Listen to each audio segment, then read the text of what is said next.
आता या क्षणाची एक मोठी बातमी, राष्ट्रवादीचे नेते बाबा सिद्दीकी हत्या प्रकरणी अपडेट आहे। चौघा आरोपींना दुबई ट्रिप दाखवण्यात आलेलं होतं आमिष असं कळतंय।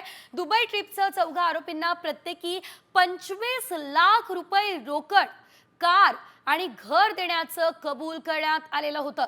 आरोपी रामफुलचंद कनोजिया यानं रुपेश मोहोळ, शिवम कोहोळ, करण साळवे आणि गौरव अपुने यांना आमिष दिल्याचं चौकशीमध्ये समोर आलेलं आहे।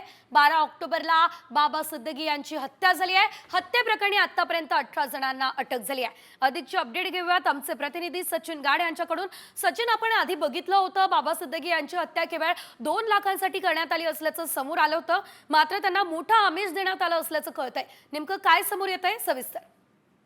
आतापर्यंत या संपूर्ण प्रकरणात 18 आरोपींना अटक करण्यात आलेली आहे आणि आरोपीच्या चौकशीत रोज नवीन खुलासे होत आहेत। काल देखील पोलिसांनी 2 आरोपींना पुण्यावर अटक केली। आतापर्यंत जे 18 आरोपी अटक करण्यात आले त्यातील आता एक नवीन माहिती समोर आलेली आहे की ते 14 आरोपी होते, ज्यामध्ये रुपेश मोहोळचा समावेश आहे, शिवम कोहोळ आहे, करण साळवे आहे आणि गौरव अपुने आहे। या चौघांनाही दुबई ट्रिपचं आमिष दाखवण्यात आलं होतं। दुबई ट्रिपच नव्हे, त्यासोबत प्रत्येकी 25 लाख रुपयांची रोकड, कार आणि घर हे देण्याचं आमिष त्यांना आरोपी रामफुलचंद कनोजिया यांनी दाखवलं होतं आणि हा खुलासा आता आरोपींच्या चौकशीतच समोर आलेला आहे। काल देखील पोलिसांनी 2 आरोपींना नव्याने अटक केलेली आहे आणि आता त्यांच्या चौकशीत निश्चितच धन्यवाद सचिन दिलेल्या सर्व सविस्तर अपडेट्ससाठी।